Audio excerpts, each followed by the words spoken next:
Un activiste des droits des femmes reconnu enfin par son pays en ce mois de mars dédié à la femme, c'est le professeur Dr Denis Mukwege. Il est le nouveau docteur honoris causa de l'Université protestante au Congo pour son engagement pour la cause des droits de la femme. Le réparateur des femmes a appelé les Congolais à se battre ensemble pour réécrire l'histoire de la RDC. Aussi, il ne jure que sur la réparation des torts. Mukwege est revenu sur le vœu de mettre en place un tribunal de paix pour la République démocratique du Congo.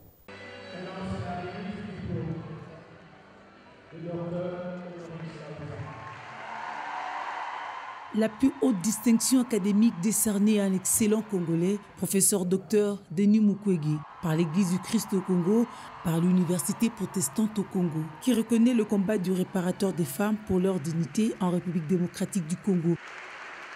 Une première pour ce tout premier prix Nobel de la paix congolais et détenteur de plusieurs autres prix à l'international.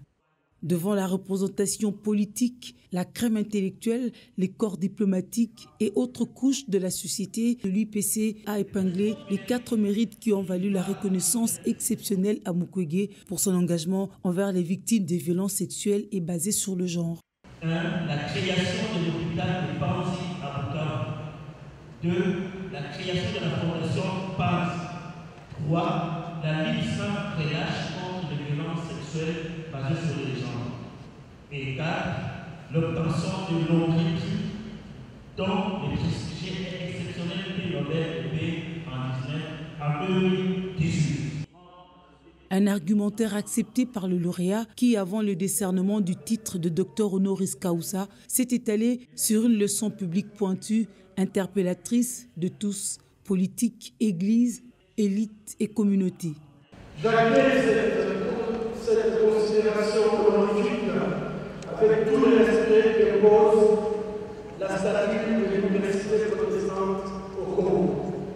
En effet, avec ses 60 ans de présence agissant dans notre pays, des milliers d'étudiants et de cadres formés, l'Université protestante au Congo a véritablement gagné ses lettres de noblesse dans le domaine de l'enseignement, de la recherche et du service à la société. Ces violences massives, méthodiques et systématiques commises sur le corps des femmes et des enfants, parfois même sur les bébés, surtout commises en public et accompagnées d'actes de torture, entraînent des séquelles physiques et sérieuses, un traumatisme psychologique profond dans les chairs des survivantes et de leurs familles, détruisant ainsi les tissus sociaux et les capacités économiques des communautés affectées. Pour rendre les cadres vicieux et cercles vicieux de la pauvreté, il faut en plus une transformation des mentalités de ces habitants en commençant par Pas de développement sans prise en compte du capital intellectuel et des valeurs progressistes. C'est tout fier que les anciens de l'UPC, initiateurs du décernement de ce prix, sont venus assister à sa concrétisation. Quand on voit les œuvres qu'il accomplit au niveau de son hôpital à Panzi et on voit tous les mérites qu'il engrange au niveau international, il était inconcevable pour nous de constater que les scientifiques de notre pays n'aient pas pris l'initiative d'honorer ces dignes fils congolais. C'est comme ça que nous avions tenté cette initiative de notre petite faible voix, essayer de porter cette initiative et nous sommes heureux qu'aujourd'hui cette initiative ait pu voir le jour et qu'elle ait pu se tenir dans les meilleures conditions. Il faut que les scientifiques puissent accompagner l'action politique pour qu'en produisant des réflexions de qualité pour voir dans quelle mesure nous pouvons tirer notre pays du marasme dans lequel il est pour qu'il aille de l'avant.